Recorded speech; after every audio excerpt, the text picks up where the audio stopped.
በመጠባበቅ አትመጣም። ደግሞ እነኋት በዚህ ወይም እነኋት በዚያ አይሏትም።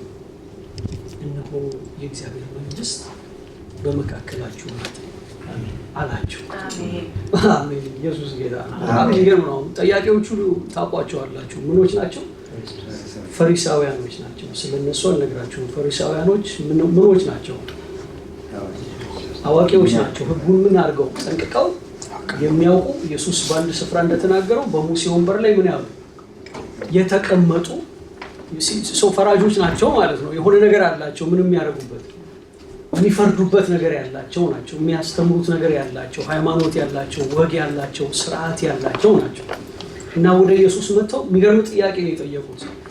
የእግዚአብሔር መንግስት መቼ ትመጣለች ብለው ጠየቁት። ምን እያሉ ነበር ማለት ነው? ምን እያደረጉ ነው? እየተጠባበቁ ነው። ምኑን? የእግዚአብሔርን መንግስት እየተጠባበቁ ነው። የእግዚአብሔርን መንግስት ጥያቄያቸው ያ ነው። መቼ ትመጣለች? እና ከመለሰላቸው ምላሽ የምትረዱትን አንድ ነገር አለ። ምንድነው የምንረዳው ነገር? ደግሞ አላቸው የእግዚአብሔር መንግስት እነኋት በዚህ ወይም በዚያ አይሏትም ይላሉ ማለት ነው። እነሱ ምን ይላሉ? የእግዚአብሔር መንግስት በዚህ ናት ወይም በዚያ ናት ይላሉ። ስለዚህ ምን አላቸው ማለት ነው? ለእግዚአብሔር መንግስት የሆነ ቦታ አላቸው። ደግሞ የሆነ ጊዜ ቀጥረውላታል። ምን ትላለች ብለው እኔ ጋር ናቸው። ትመጣለች ብለው። ስለዚህ የእግዚአብሔር መንግስት ከነሱ ህይወት ውጪ ናት ማለት ነው። አሁን የለችም ለነርሱ።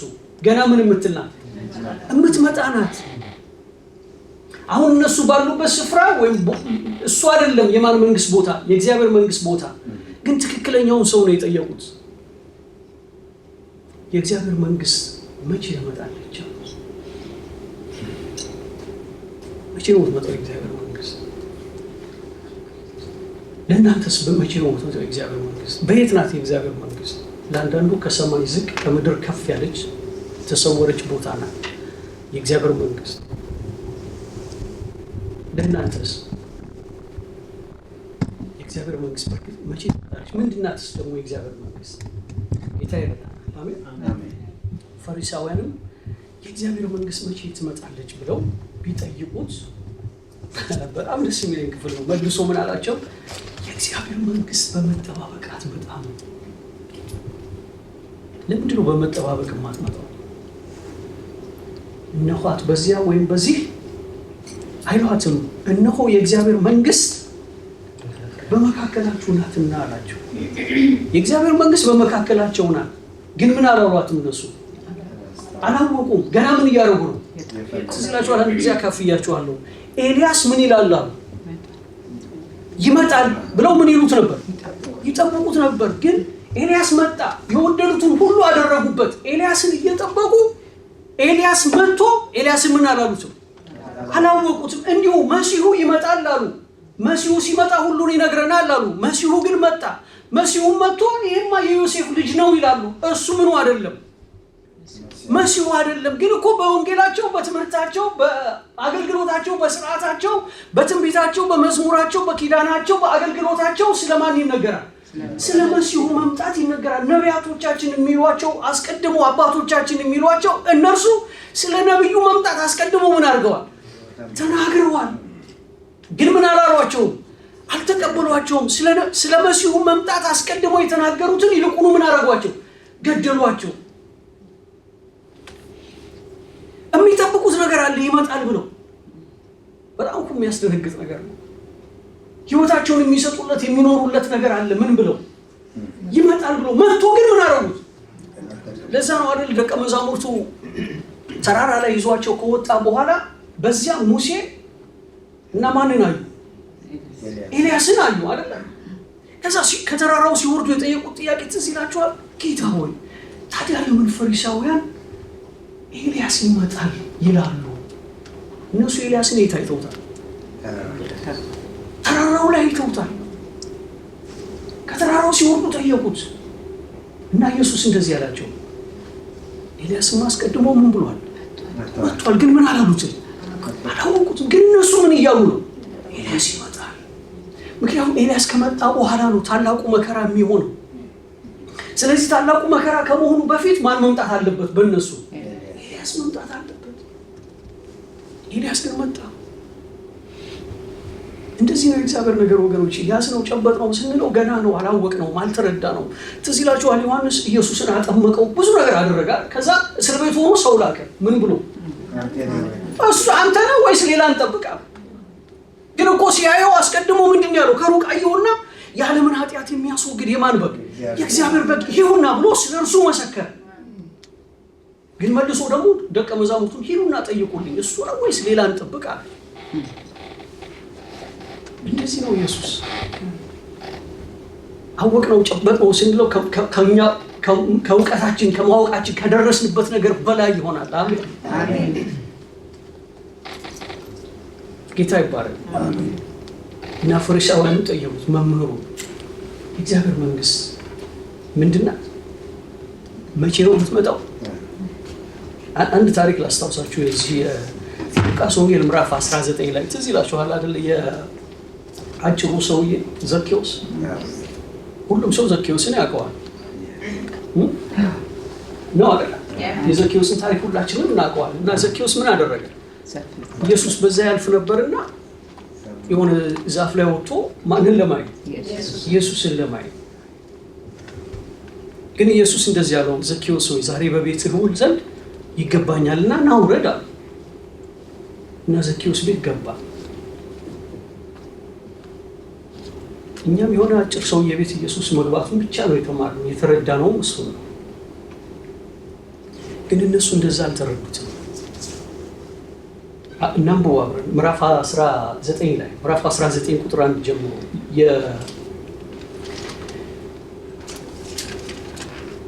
ገጽ 71 ወደ ኢያሪኮም ገብቶ ያልፍ ነበረ። እነሆም ዘኬዎስ የሚባል ሰው እርሱም የቀራጮች አለቃ ነበረ፣ ባለጠጋም ነበረ። ኢየሱስንም የትኛው እንደሆነ ሊያይ ይፈልግ ነበር። ቁመቱ አጭር ነበርና ስለ ሕዝቡ ብዛት አቃተው።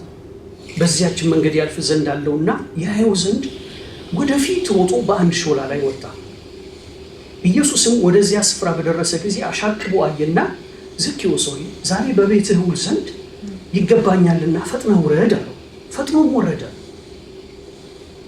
በደስታም ተቀበለው። ሁሉም አይተው ከኃጢአተኛ ሰው ጋር ሊውል ገባ ብለው አንጎራጎሩ። ዘኬዎስ ግን ቆሞ ጌታን፣ ጌታ ሆይ ካለኝ ሁሉ እኩሌታውን ለድሆች እሰጣለሁ፣ ማንንም በሐሰት ከስሼ እንደሆኑ 4 እጥፍ እመልሳለሁ አለው። ኢየሱስም እርሱ ደግሞ የአብርሃም ልጅ ነውና ዛሬ ለዚህ ቤት መዳን ሆኖለታል፣ የሰው ልጅ የጠፋውን ሊፈልግና ሊያድን መጥቷልና አለ። ይህ ታሪኩ ነው አይደል? ከዛ የሚቀጥለውን ቁጥር አንብቡት ምን እንደሚል። ቁጥር 11 ላይ እነርሱም ይህን ሲሰሙ ምን ሲሰሙ? ይህን ሲሰሙ ምን ያለውን ንግግር ሲሰሙ ምን አለው ኢየሱስ? የአብርሃም ልጅ ነውና ዛሬ መዳን። ቁጥር 9 ላይ የአብርሃም ልጅ ነውና ዛሬ ለዚህ ቤት ምን ሆኖለታል? መዳን ሆኖለታል። የሰው ልጅ ምን ብሏል? የጠፋውን ሊፈልግና ሊያድን ምን ብሏል? መጥቷል። ይህን ሲሰሙ ፈሪሳውያኑ ገብቷቸዋል አንድ ነገር ምን እንደሆነ። እነርሱ ይህን ሲሰሙ ወደ ኢየሩሳሌም መቅረቡ ስለሆነ የእግዚአብሔርን መንግስት ፈጥኖ ሊገለጥ እንዳለው ስለመሰላቸው ምሳሌ ጭምር ተናገረ። የሆነ ሰውዬ ሰው ቤት መግባቱ ብቻ አይደለም። ምንድነው እነሱ የተረዱት? አሁን የእግዚአብሔር መንግስት ፈጥኖ ምን ሊል ነው? አሜን አሜን ነው አይደል? ምክንያቱም ዮሐንስ መጥቶ ሲሰብክ ያለው ነገር ትዝ ይላችኋል። ምንድን ነበር ሲል የነበረው? ሰው የእግዚአብሔር መንግስት ምን ብላለች? ቀርባለች። ምን በሉ? ንስሐ ግቡ፣ ለእግዚአብሔር መንግስት የሚሆንም ፍሬ አፍሩ እያለ ምን ያደርግ ነበር? እሱ ያዘጋጅ ነበር። ምንድነው ከሱ በኋላ የሚመጣው ነገር ማለት ነው? ምክንያቱም እያወጀ ነው። የእግዚአብሔር መንግስት ምን ብላለች? ቀርባለች፣ ንስሐ ግቡ፣ ለዛ ለእግዚአብሔር መንግስት የሚያስፈልገውን ነገር አድርጉ እያላቸው የማዘጋጃ ጥምቀት ምን ያደርጋቸው ነበር? ያጠምቃቸው ነበር። ኢየሱስም ሲመጣ ልክ ዮሐንስ ተላልፎ እንደተሰጠ በሰማ ጊዜ መጽሐፍ ቅዱስ እንደዚህ ይላል፣ የእግዚአብሔርን መንግስት ወንጌል እየሰበከ አይደል? ጌታ ይባረክ። እንደዚህ ያለ ማቴዎስ ወንጌል ላይ ምዕራፍ 4 ቁጥር 23 ላይ ኢየሱስም በምኩራቦቻቸው እያስተማረ የመንግስትንም ወንጌል እየሰበከ አሜን። የምን ወንጌል? የመንግስትንም ወንጌል እየሰበከ በሕዝብም ያለውን ደዌና ሕማም ሁሉ እየፈወሰ በገሊላ ሁሉ ምን ይል ነበር? ይዞር ነበር። ዝናውም ወደ ሶርያ ወጣ። በልዩ ልዩ ደዌና ስቃይ ተይዘው የታመሙትን ሁሉ አጋንንትም ያደሩባቸውን በጨረቃ የሚነሳባቸውን ሽባዎችንም ወደ እርሱ አመጡ፣ ፈወሳቸው። ከገሊላም ከ10 ከተማ ከኢየሩሳሌም ከይሁዳ ከዮርዳኖስም ማዶ ብዙ ሕዝብ ተከተሉት። ከዛም በኋላ ምዕራፍ 5 ጀምሮ የሚሰብካቸው ስለምንድን ነው? በተራራው ላይ የተራራው ስብከት የሚባለው የምን ስብከቱ ነው? የመንግስት ስብከት ሆኖ አይደል? እንደዛ አይደል ያላቸው? በመንፈስ ድሆች የሆኑ ብዙዋን ናቸው። ምንድነውና መንግስተ ሰማያት የእነርሱ ናትና። አሁን እሱ መንግስቱን መግለጥ ጀመረ። መንግስቱን መስበክ ጀመረ። መንግስቱን ማውረድ ጀመረ። መንግስቱን ለሰው ልብ ቅርብ ማድረግ ጀመረ። ኢየሱስ ጌታ ነው። ትመጣለች ብቻ አይደለም ያላቸው። አሁን የመንግስቱን ባህሪ ይነግራቸው ጀመረ። መንግስቱ መምጣቱን ያውጅላቸው ጀመረ። ምን እያለ? በመንፈስ ድሆች የሆኑ ብፁዓን ናቸው፣ መንግስተ ሰማያት የእነርሱ ናትና። የዋሆች ብፁዓን ናቸው፣ ጽድቅን የሚራቡና የሚጠሙ ብፁዓን ናቸው፣ የሚምሩ ብፁዓን ናቸው። ልበ ንጹሐን ብፁዓን ናቸው፣ የሚያስተራርቁ ብፁዓን ናቸው። ስለ ጽድቅ የሚሰደዱ ብፁዓን ናቸው። ለምን? መንግስተ ሰማያት የእነርሱ ናትና። አሜን አሜን። ወገኖች መንግስተ ሰማያት ከሞትም በኋላ ብቻ የምንሄድበት ቦታ አይደለም። ስለዚህ ብዙ ሰው ስትሰሙት ምን ይላል? ዛሬውኑ ሞቼ እንደው ብሄድ ይላል። ዛሬውኑ ሞቼ በቃ የዚህ ዓለም ነገር ምናምን ይላል። ኢየሱስ ግን ምን አለ? መንግስተ ሰማያት በየት ናት? በመካከላችሁ ናትና። ጳውሎስ እንደዚህ ይላል። በጣም ደስ ይለኛል እሱ ሮሜ መልእክት ላይ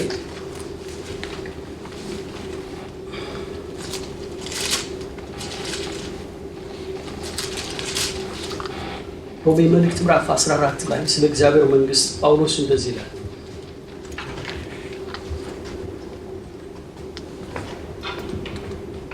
ቁጥር 15 ላይ ወንድምህን በመብል ምክንያት የምታሳዝን ከሆንክ እንግዲህ በፍቅር አልተመላለስክም። ክርስቶስ ስለ እርሱ የሞተለትን እርሱን በመብልህ አታጥፋው። እንግዲህ ለእናንተ ያለው መልካም ነገር አይሰደም። የእግዚአብሔር መንግስት ጽድቅና ሰላም በመንፈስ ቅዱስ የሆነ ደስታ ናት እንጂ መብልና መጠጥ ምንድን ናት? የእግዚአብሔር መንግስት ጽድቅ ያለበት ነገር ምንድን ነው? ሰላም ያለበት ነገር ምንድን ነው? በማን ነው ሰላም የመጣው? በማን ነው ጽድቅን ያመጣልን? ሰላምን የገለጠልን ማን ነው? የእሱ መምጣት መንግስቱ ምን አድርጎልናል? ገልጦልናል። እና የእግዚአብሔር መንግስት ጽድቅና ሰላም በመንፈስ ቅዱስ የሆነ ደስታ ናት እንጂ መብልና መጠጥ አይደለችም። አይምሮን የሚያልፍ ነገር አለው እያለን ነው አይደል? የእግዚአብሔር መንግስት መብልና መጠጥ አይደለችም። ግን ምንድን ናት? ነው አይደል? ጽድቅ። ኢየሱስ ጌታ ነው። አሜን። ትዝ ይላችኋል ሰዎቹ ክፍሉን ሳነሳው ፈሪሳውያኑ የእግዚአብሔር መንግስት መቼ ነው የምትመጣው እያሉ ምን ያደርጉ ነበር? ማለት ይጠይቁት ነበር። ስለዚህ እነሱም ጋር ምን ነበራለን? የሆነ መጠበቅ ነበረ። የእግዚአብሔር መንግስት የሚባል ነገር ገብቷቸዋል፣ ተረድተዋል። ግን የእግዚአብሔር መንግስት ምን አላሏት እና ኢየሱስ በአንድ ቦታ ላይ እንደዚህ ይላቸዋል፣ ሲኮንናቸው ማለት ነው። የማቴዎስ ወንጌል ምዕራፍ 23 ላይ ለእናንተ የእግዚአብሔር መንግስት መክፈቻዎች ምን ተብሏችሁ ነበር? ትዝ ይላችኋል፣ ተሰጥቷችሁ ነበረ። ነገር ግን ምን አላላችሁ? በጣም ደስ የሚል ነገር ነው የሚነግራቸው። እናንተ ምን አላላችሁ? አልገባችሁም። ምኑን ይዘዋል? ቁልፉን እኮ ይዘዋል። ቁልፉን ይዘዋል። ምን ማድረግ ነው ያለበት? ቁልፍ ያለው ሰው መቼም በር አጠገብ በር ፊት ለፊት ሄዶ አይገተርም። ቤቱ የመግባት ፍላጎት ካለው ማለት ነው አይደለም? ምክንያቱም ቁልፉ ምን ማድረግ አለበት? መክፈት አለበት። የመንግስተ ሰማያት መክፈቻ ቁልፎች ተሰጥቷችሁ ነበረ፣ ነገር ግን እናንተ አልገባችሁም አላቸው። ደግሞ የሚገርመው የነሱ አለመግባት ብቻ አይደለም፣ የሚገቡትንም እንዳይገቡ ምን አደረጋችሁ? ከለከላችኋቸው ይላል። ማቴዎስ ወንጌል ምዕራፍ 23 ላይ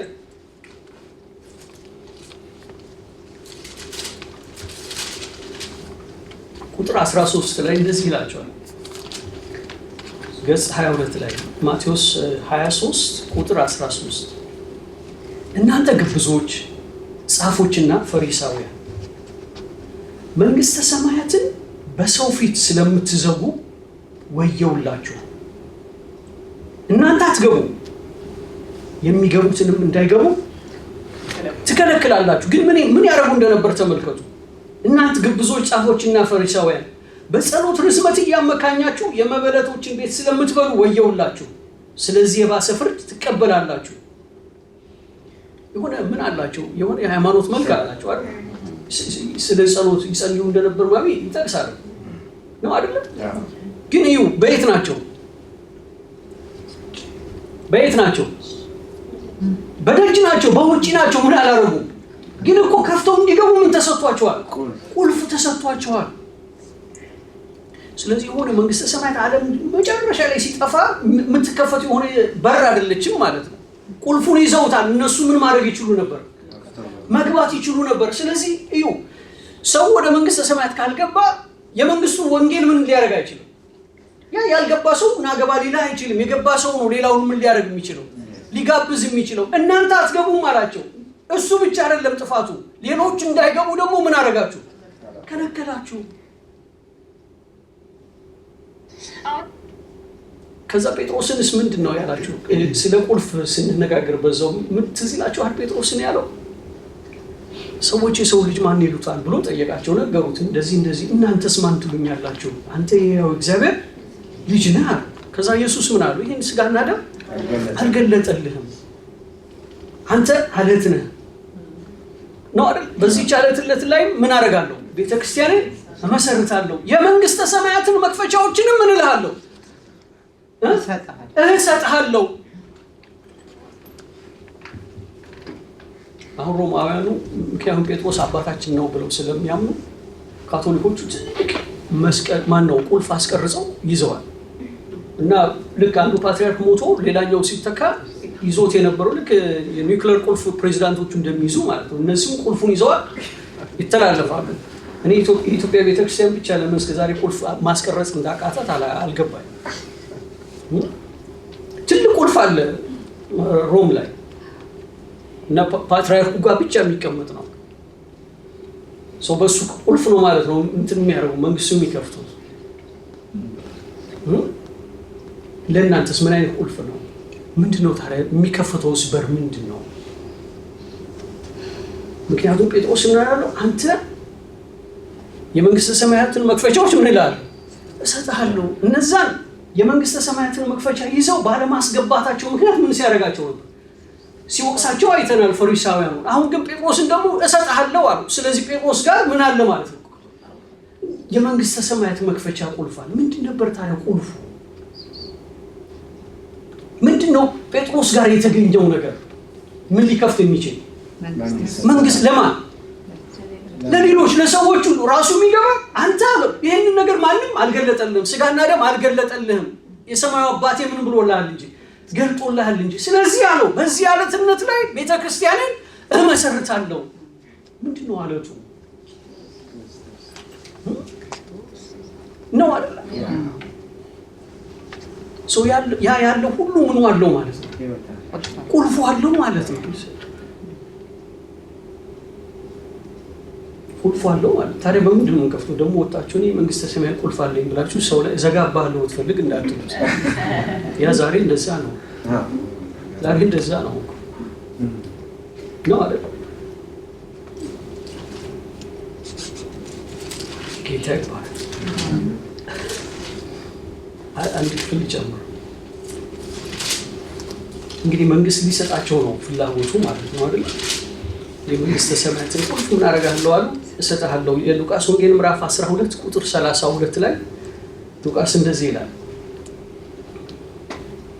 ገጽ 64 ላይ ሉቃስ ወንጌል ምዕራፍ 12 ቁጥር 32 አንተ ታናሽ መንጋ፣ አንተ ምን ታናሽ መንጋ የአባታችሁ አንተ ታናሽ መንጋ መንግስትን ሊሰጣችሁ የአባታችሁ በጎ ፈቃድ ነውና አትፍሩ።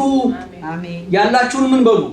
ሽጡ፣ ምጽዋት ስጡ፣ ሌባ በማይቀርብበት ብል በማያጠፋበት በሰማያት የማያልቅ መዝገብ የሚሆኑትን የማያረጁትንም ኮረጆዎች ለራሳችሁ አድርጉ።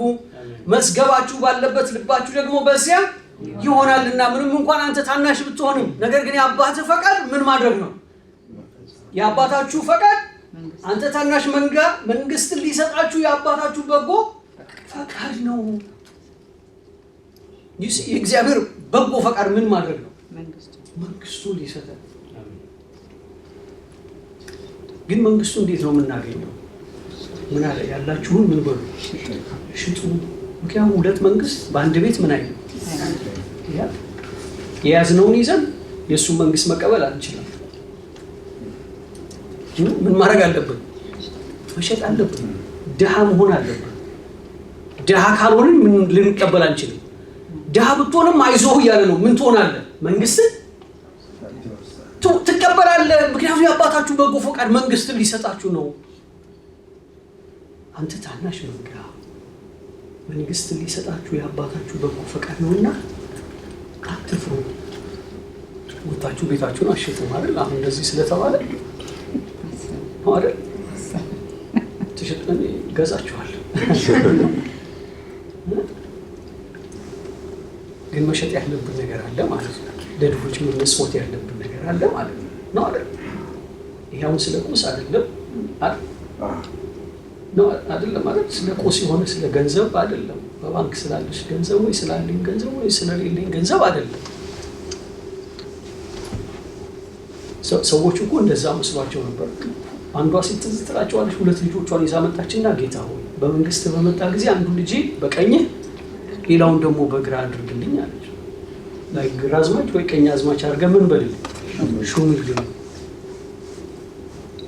እነሱ እንደዛ ነው ያሰቡት ነገሩ። እኛ መስሎን ነበር አሉ። ደግሞ እነዛ ሲመለሱ የነበሩት ኢየሱስ ተሰቅሎ አይተው በጣም ተስፋ ቆርጠው የሚመለሱ የነበሩት ሁለቱ ደቀ መዛሙርት ምን አሉ? እኛ ለእስራኤል ምንን የሚመልስ መንግስትን የሚመልስ መስሎን ነበረ። የተከተልነው ለዛ ነበረ። ምክንያቱም የመጣበትን መንግስት ስለ መንግስት መጥቷል። ግን እነሱ የተረዱትና የጠበቁት ማን ነው? መንግስትና ኢየሱስ የመጣበት መንግስት ፈጽሞ ምን ያለ ነበር? እሱ ከሰማይ ነው የመጣው። ስለዚህ ያወራው የነበረው የትኛውን ነገር ነው? ስለ ሰማዩ ነበር። አሜን። ስለ ሰማዩ ነበር የሚያወራው። እነሱ ግን የሚያዩት ነገር ነበር። ለእስራኤል መንግስትን አሁን ይመልሳል፣ እስራኤል አንደኛ ስትሆን ለማየት ነው። ግን ኢየሱስ እንደዛ አይደለም ማለት ነው። አሁንም መንግስትን እንቀበላለን፣ ፕሬዝዳንቶች እንሆናለን ማለት ነው አይደል? ግን እንደዛ ለማድረግ ያላችሁን ሽጡ። የኔ የምትሉት ነገር የኔ የምለው ነገር የምኮራበት የምመካበት ነገር ካለ እሱ የመንግስቱ ተቃራኒ ነው ማለት ነው። ምክንያቱም የእግዚአብሔር መንግስት ምን አይደለችም ማለት ነው? መብልና መጠጥ አይደለችም፣ ሰላም ናት አለ፣ ጽድቅ ናት አለ። ጽድቁም ሰላሙም እኔ የምሰጣችሁ ሰላም ዓለም እንደሚሰጠው ሰላም ያለ አይደለም። እኔ ባለኝ ሰላም አይደለም የእግዚአብሔር መንግስት ማለት ማጣጥመው ስንሄድ ብቻ አይደለም እኛ የጌታ ምን ሆነው ኖረንም ነው መንግስቱ ምን እናደርገው። ትንሽ ከሃይማኖት ከፍ ያለ ነገር ነው የመጣልን ማለት ነው። የሆነ ሃይማኖት ብቻ አይደለም ማለት የሆነ ትንሽ ከስርዓት ከፕሮግራም ያለፈ ነገር መጥቶልናል ማለት ነው። ምን እንዲሆን ነገር ህይወት እስኪጋባን ድረስ እውነት ነው። ብዙ ማገዶ ይፈጃል፣ ያቃጥላል፣ ብዙ ማገዶ ይፈጃል፣ ብዙ ጊዜ ይፈጃል። ነገር ግን የገባን ቀን ከእሱ አንለይም። አሜን አሜን። እነሱ አላወቁም ያንን መቼ ትመጣለች አሉት። የእግዚአብሔር መንግስት በመካከላችሁ ናት። አይታችኋል። አንዳንድ የጆባ ዊትነስ መጽሔቶች ምናምን የእግዚአብሔር መንግስት የሚደረሳላቸው ግን የእግዚአብሔር መንግስት ስታዩት ደሳስ የሚበሉ ነገሮች ምናምን አለ። የሆነ ገነት የሚመስል ነገር ምናምን። እናንተም እንደዛ ነው። የሆነ የወርቅ ምንጣፍ ያለበት በወርቅ ላይ ምናምን ስትፈላሰሱ ስትሄዱ ስትገቡ የእግዚአብሔር መንግስት ምን አይደለችም ማለት ነው። መብልና ምንድናት ግን አለ? ጽድቅ ናት። ወገኖች በጽድቅ ናችሁ፣ ሰላም ናት አለ። በማይታወቅ ሰላም ዓለም እንደሚሰጥ ያልሆነ ሰላም ኢየሱስ ክርስቶስ ጌታ ነው። አሜን አሜን። እስቲ ያላችሁ ልቀጥል ወይስ ይብቃል? አንድ ክፍል እንጨናል። የማቴዎስ ወንጌል ምዕራፍ 21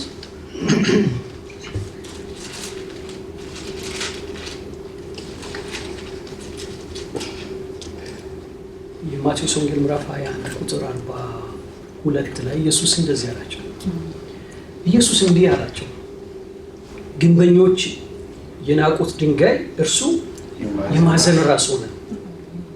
ይህም ከጌታ ዘንድ ነው፣ ከጌታ ዘንድ ሆነ፣ ለዓይኖቻችንም ድንቅ ነው የሚለውን ከቶ በመጽሐፍ አላነበባችሁምን? ስለዚህ እላችኋለሁ የእግዚአብሔር መንግሥት ከእናንተ ትወሰዳለች፣ ፍሬዋንም ለሚያደርግ ሕዝብ ትሰጣለች።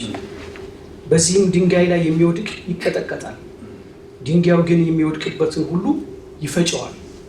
የካህናትን አለቆችና ፈሪሳውያንም ምሳሌዎቹን ሰምተው ስለ እነርሱ እንደተናገረ አስተዋሉ። ሊይዙትም ሲፈልጉ ሳለ ሕዝቡ እንደ ነቢይ ስላዩት ፈሯቸው። ምንድን ነው የሆነው? ግንበኛ እኮ በታምር ምን አይነቅም?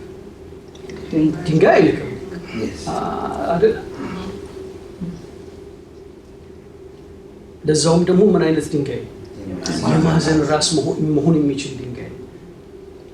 ገብቷቸዋል። እነሱ ናቸው ግንበኞቹ። ተረድተውታል እነሱን እየተናገራቸው እንደሆነ። ደግሞ በህይወታቸው፣ በአገልግሎታቸው፣ በስርዓታቸው ያልፈለጉት ደግሞ የማዕዘን ራስ እሱ ነው አይደል? እነሱ ይፈልጋሉ ያን የማዕዘን ራስ ይፈልጋሉ፣ ያን ድንጋይ ይፈልጋሉ። አገልግሎታቸው በዛ ላይ ግን ደግሞ እሱን ምን ማድረግ አልፈለጉም፣ አልተቀበሉትም። እና እየነገራቸው ነው። ግንበኞች የናቁት ድንጋይ ምን ሆነ? መሆኑ አይቀርም። በእነሱ ላይ ሆን ይችላል፣ ግን እግዚአብሔር ሌላ ግንበኞች ያነሳል። ሌላ ሰራተኞች አሉት። አሜን። ሌላ ህዝብ አለው፣ ሌላ ወገን አለው፣ ሌላ ትውልድ አለው። እግዚአብሔር በዚያ ትውልድ በዚያ ወገን ላይ ይህንን ድንጋይ የማዕዘን ራስ ያደርገዋል። አሜን። ይሄ ስለ እነርሱ ብቻ የተባለ አይደለም፣ ስለኛም ነው ወገኖች። ይሄ ስለኛም ነው። አሁን ነው ምን እንደሆነ ለእናንተ የማዕዘን ራስ ምን እንደሆነልን በዚህ ዘመን ላለች ቤተክርስቲያን ምን እንደሆነ የማዕዘኗ ራስ አላውቅም። ግን መጽሐፍ ቅዱስ እንደዚህ ይላል፣ ግንበኞቹ የማዕዘኑን ራስ ናቁት። ሌላው የሚገርመው የሚላቸው ነገር ተመልከቱ። በዚህ ድንጋይ ላይ የሚወድቅ ይቀጠቀጣል። ምኑ አይጎዳም? ድንጋዩ አይጎዳም። ድንጋዩ ላይ የሚወድቅ ምን ይሆናል? ይቀጠቀጣል። ድንጋዩ ደግሞ የሚወድቅበት ምን ይሆናል? ይፈጫል። ድንጋዩ ምንም አይሆንም። ኢየሱስ ጌታ ነው። ምንም አይሆንም። ለተወሰነ ጊዜ እንሰውረዋለን፣ የሆነ ነገር እንጭንበታለን፣ ግን የለም ፈንቅሎ ይነሳል። አሜን። እሱ ያሸንፋል። እሱ የዘላለም ነው። ምክንያቱም እሱ ለእግዚአብሔር መንግስት ነው። ኢየሱስ ጌታ ነው አይደል? ሸክላውን ያደቃል፣ እሱ የሚወድቅበት ይፈጨዋል። ድንጋዩ ላይ ደግሞ ወድቃለሁ የሚል ምን ይሆንበታል? ይቀጠቀጥበታል። አበሻ ይላል፣ እኛ እንላላ ከድንጋይ ምን አትበል ወይም አትላተው። ማንም ምን አይልም፣ አይጎዳም። የሚጎዳው የሚላተምበት ብቻ። ከዛ የሚላቸውን ተመልከቱ። የእግዚአብሔርን መንግስት ከእናንተ ምን ትላለች? ትወሰዳለች። እርግጠኞች ነበሩ በቃ እነሱ ለማን እንደሆኑ፣ ለእግዚአብሔር መንግስት እንደሆኑ። ሕግ አላቸው፣ ስርዓት አላቸው፣ ኪዳን አላቸው። አባቶቻችን ሁሉ ከኛ ነው የመጡት ነው ብለው ያምናሉ፣ ያውቃሉ፣ ያንን ተረድተዋል። ስለዚህ እነሱ ለእግዚአብሔር መንግስት፣ ሌላው ግን ምን ከምን ውጪ? ከመንግስቱ ውጪ። አሁን ግን አበሰራቸው። ምን ብሎ? ከእናንተ ትወሰዳለች፣ ፍሬዋንም ለሚያደርግ ለሌላ ህዝብ ምን ትላለች? ትሰጣለች። አሜን። ለሌላ ህዝብ ምን ትላለች? ትሰጣለች። ያ እንደዛ አላቸው አይደል? ኢየሩሳሌም ኢየሩሳሌም ዶሮ ጫጩቶቿን በክንፎቿ ዙሪያ ልትሰበስብ እንደምትወድ ልጆችሽን ልሰበስብ እንደዚሁ ወደድኩ። ነገር ግን አንቺ አልፈለግሽም፣ ስለዚህ ቤትሽ የተፈታ ይሆናል። ኢየሱስ ጌታ አሜን ነው አይደል? እግዚአብሔር በሌላ ህዝብ ሊያስቀናቸው ይህንን አደረገ በእነርሱ። እና እንግዲህ መንግስት አለን ማለት መንግስት ተሰጥቶናል ማለት ነው። ከሞትም በኋላ ብቻ አይደለም፣ ከሞትም በኋላ መንግስት የለንም እያልኩ አይደለም። ለምን እንደሆነ እንጃ ይበራል።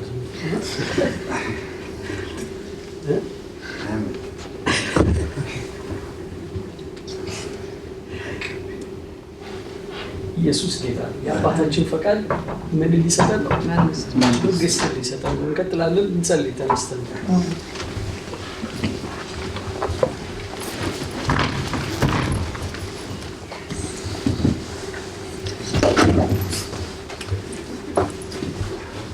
መጽሐፍ እንደሚል አንተ ታናሽ መንጋ መንግስት ሊሰጣችሁ የአባታችሁ በጎ ፈቃድ ነው። ያ ስትጸልዩም እንደዛ በሉ ነው ያላችሁ አይደል? መንግስት ምን ትበል? ሃሌሉያ አሜን። እስቲ ደስ ያላችሁ በልጅ መምጣት መንግስት ስለመጣች በእኔ ህይወት ስለምትገዛ በእኔ ህይወት ንጉስ ስለሆን ያንተ መንግስት ስላለኝ አገዛዜ ለእኔ የሆነ አገዛዝ አንተ ስለሆንክልኝ መንግስትህን ልጅ ስለገለጠልኝ አባቴ በዚህ መንግስት ውስጥ ጽድቅ ስላለ በዚህ መንግስት ውስጥ ሰላም ስላለ በዚህ መንግስት ውስጥ ረፍት ስላለ አባቴ ወደ ፍቅሩ ልጅ መንግስት አፈለሰን እንደሚል ወደዚህ መንግስት ስለፈለስን ወገኖች አሁን አድራሻችን ስለተቀየረ የሚገዛን ስለተቀየረ አዲስ ንጉስ ስለሆነልን ሃሌሉያ እግዚአብሔር የላከው እርሱ ክርስቶስ የህይወታችን ገዥ ስለሆነ አሜን። ሌላ ማንም በእኛ ህይወት ስለማይገዛ እግዚአብሔር ተባረከ። ኢየሱስ አሜን አሜን። ይህን ቅጥር አልፎ ማንም ስለማይገባ የተከበረ ስለሆነ ሃሌሉያ ግዛታችን የእግዚአብሔር ስለሆነ እርሱ በእኛ ስለሚገዛ እኛን ስለሚወርስ ሃሌሉያ አሜን። በእኛ ህይወት እኔ የሚል ሌላ ስለሌለ እሱ ብቻ እኔ ስለሚል እሱ ብቻ በእኛ ስለሚችል እሱ ብቻ በእኛ አሸናፊ ስለሆነ አሜን።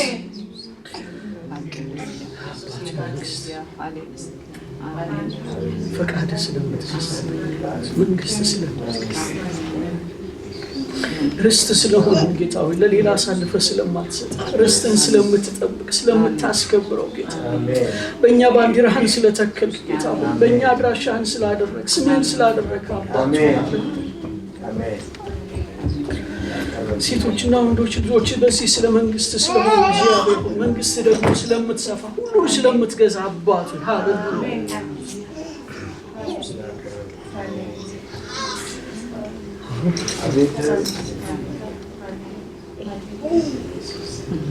ጌታ ሆይ አይኖቻችን እንድትገልጥልን ማየት እንዲሆንልን አባቱ በዙሪያችን ያለችውን በእኛ የሆነችውን መንግስትን ማየት እንዲሆንልን ጌታ ሆይ ደግሞ እንደ መንግስት ሰዎች እግዚአብሔር ሆይ እንደ ባለስልጣናት እንደ ገዢዎች ደግሞ እግዚአብሔር ሆይ መኖር እንድንጀምር አባቱ ማየት እንድንጀምር እግዚአብሔር ሆይ መመተር እንድንጀምር መራመድ እንድንጀምር እግዚአብሔር ጸጋህ እንዲረዳን አባቱ ጸጋህ እንዲረዳን እንድታበረታን አባቱ አንተም ታናሽነታችንን እንዳይንቅ እግዚአብሔር ሆይ ቁርጭምጭሚቶቻችንን ጉልበቶቻችንን እንድታበረታ እግዚአብሔር ሆይ እንደ ሰው ብቻ ኖረን እንዳናልፍ እግዚአብሔር ሆይ ሰው ብቻ አትሁን እንደተባለ አባቱ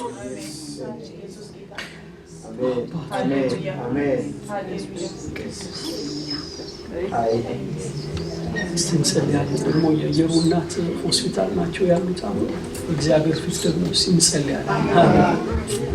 እስቲ በዚህ መንፈስ ሆነን እንጸልያለን። ጌታ እሱ ይችላል። መንገድ አለው። ባሉ ንፋስ ውስጥ መንገድ አለ። ጌታ አንተ ጎድጓዳውን ትሞላለህ አባቱ አሜን። አንተ በበረሃ ማብቀል ትችላለህ ጌታ ሆይ አንተ አለቱን መተህ ውሃ ማፍለቅ ትችላለህ ጌታ ሆይ አንተ ዮርዳኖስን ማሻገር ትችላለህ እግዚአብሔር ሆይ ሃሌሉያ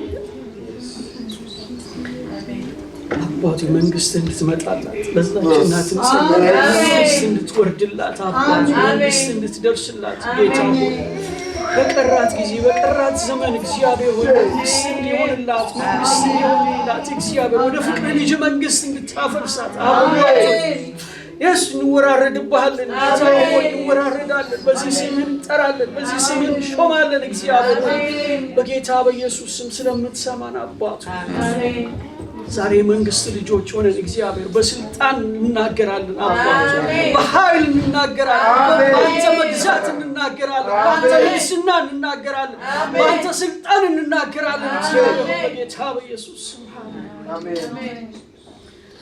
እናመሰግናለን። አሜን። ሁሉ ለልጅህ በኢየሱስ ስም አሜን። አሜን።